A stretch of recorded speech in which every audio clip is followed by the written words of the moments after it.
फूल से आविष्टित करके यमुना में डाल दो, चलो एक बार भी मत खोलना।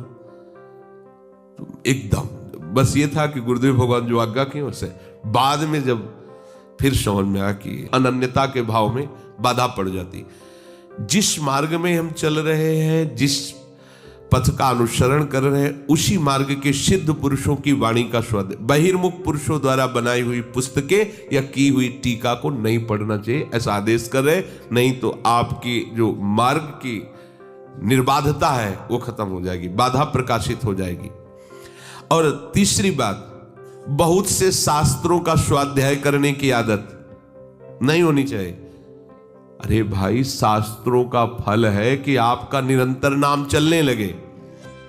अब आप बात समझ गए ना कि आपको निरंतर नाम चलाना है, तो 24 घंटे में सत्संग आपको मिल ही गया। अब लगी सेवा है, वाणी का गायन है, निरंतर नाम जप है। अब आपको कुछ जानना बाकी रह गया क्या? जो सत्संग सुनते हैं उनको कोई सिद्धांत पढ़ने की जरूरत है क्या? जहां से जो सिद्धांत की जरूरत है वो श्री जी खुद पकड़वा के आपको सुनवा देती है। आप तो कान से सुनो, बस आचरण में उतारो, चल दो। बोझा ढोने की जरूरत थोड़ी है। खास बात समझना, अगर भगवत प्रीत्यर्थ जीवन नहीं है, भगवत भजन नहीं है, तो गधे की पीठ में चाहे मिट्टी लाद दो चाहे वेद, उसको बोझा ढोने से मतलब है। ऐसे ही हमारी बुद्धि है, ये प्रपंच का बोझा ढोए या वेद का बोझा ढोए, अगर ये प्रभु के चरणों में सुख बुद्धि नहीं होती, प्रभु के नाम में आसक्ति नहीं होती, तो सब किया कराया मिट्टी। इसलिए गोस्वामी जी कह रहे, जोग कुजोग ज्ञान अज्ञानु, जा नहीं राम प्रेम प्रधानु, सो सब धर्म करम जरि जाऊ, जहां न राम पद पंकज भाव। चौथा, सांसारिक संबंधों की पुष्टता रखना। ये हमारे जीजा हैं, हमारे मौसिया हैं, हमारे फूफा हैं, मौसिया आकर के हमारे पास बैठकर अपनी मौसियागिरी से हमारा आधा घंटा नष्ट करेंगे। अब हमको है कि हमको कैसे बतावे, नहीं तो कहेंगे बड़ा भगत बनता है। होता है, जैसे अपने शरीर संबंधी पूर्व के होते हैं, वो ये नहीं मानते कि तुम साधु हो। हमारा भाई है, हमारे ताऊ हैं, हमारे अमुक हैं, उनकी दृष्टि में वही बना रहता है। वो पुरानी वृत्ति उनकी थोड़ी बदलती है, उनकी यही वृत्ति रहती है। अब वो जब सामने उस रूप में आएंगे, वो बातचीत करेंगे तो प्रिया प्रीतम के नहीं करेंगे, कुछ मतलब नहीं है, वो ऐसा है वैसा संसार। अब हम काहे को सुने प्रपंच? सांसारिक संबंधों का राग रखने से भजन में बाधा पड़ जाएगी।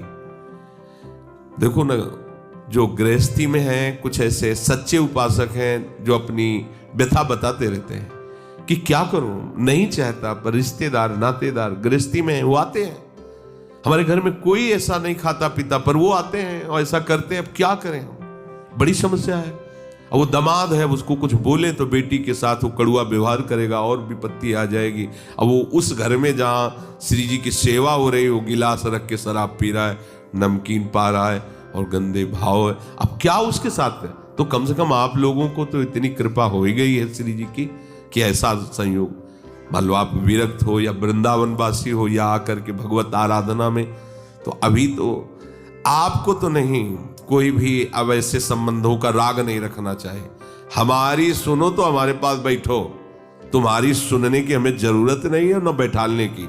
हाँ, बैठने का आदेश कर, हमारी सुनो और उसको अपने जीवन में गुनो और उतारो, जाओ। चाहे रिश्तेदार हो चाहे नातेदार हो, वृंदावन धाम में आए हो, राधे श्याम 2-4 मिनट बैठ के हमारी बात सुनो, तुम्हारी नहीं। तुम कैसे हो हम जानते हैं, कैसे हो कह देते कुशल मंगल है। कुशल मंगल है तुम्हारी कुशल हो सकती, तुम्हारी मंगल हो सकता है। कैसे हो सकता है? तब लग कुशल न जीव कहूं, सपने हूं मन विश्राम। स्वप्न में भी तुम्हारी कुशल नहीं हो सकती। जागृत में तुमसे क्या पूछें, सब कुशल मंगल, बोले सब कुशल मंगल। कुशल उसी का है जो भगवान नाम जप कर रहा है, मंगल उसी का है, पूछो या ना पूछो। संतों से कुशल मंगल पूछने की जरूरत नहीं, हर समय कुशल मंगल में रहते हैं। और संसारियों से पूछने की इसीलिए जरूरत नहीं कि वो कभी भी कुशल मंगल में रहते ही नहीं। थोड़ी देर मंगल दिखाई दे रहा है, वो मंगल ही अमंगल रूप हो गया। संतों में अमंगल दिखाई दे रहा है, लेकिन वो अमंगल ही महामंगल का मोद बन जाएगा, क्योंकि नाम चल रहा है। संसारी संबंधों का राग भजन में बहुत बाधक है। जहां हमारा संबंध होता है वहीं हमारा चिंतन जाता है। और 5वां, बहुत व्यवहार बढ़ा लेना। उनके पास जाना है, वहां सभा में जाना है, उनसे संगोष्ठी में मिलना है, उनसे, यह सब नहीं। ये आखिरी मंजिल है जहां से गिरा दिया जाता है। कंचन, कामिनी और कीर्ति।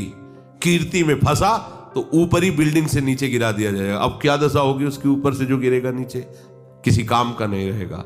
इसीलिए ये भगवत भजन करने वालों के लिए ज्यादा यश कीर्ति, ये फैलाव भी जो है ये बाधा ही है कि अहोभाग्य 10 लोग हमारे साथ चल रहे हैं, ये कोई फूलन की बात। अहोभाग्य अकेले अश्रुओं से कपोल भिगोता हुआ और प्रिया प्रीतम को साथ लेके डोल रहा है, कोई बाहरी चिंतन ही नहीं, ये अहोभाग्य होता है।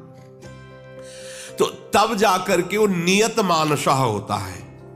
यहां भगवान करे कि युंजन नेवम सदात्मानम योगी नियत मानसा। नियत मानसा जिसका मन पर अधिकार हो गया है।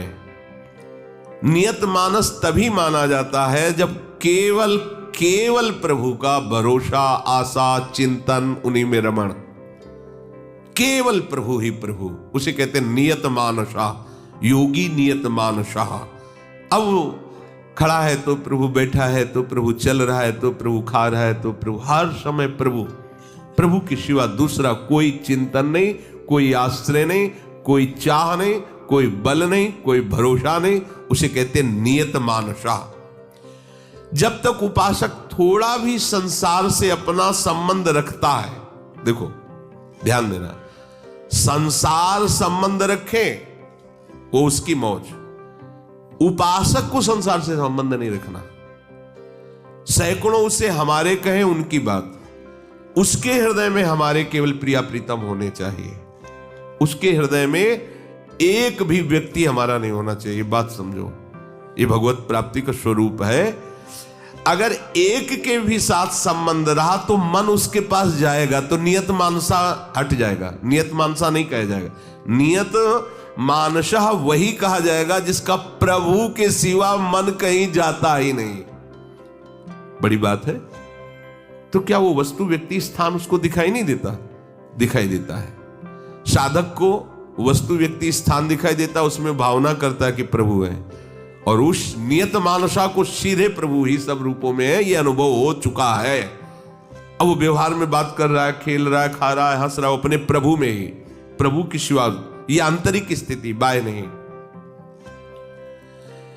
अब साधक नियत मानसा में पहुंचने के लिए सबसे बड़ी पहली गलती ये कर देता है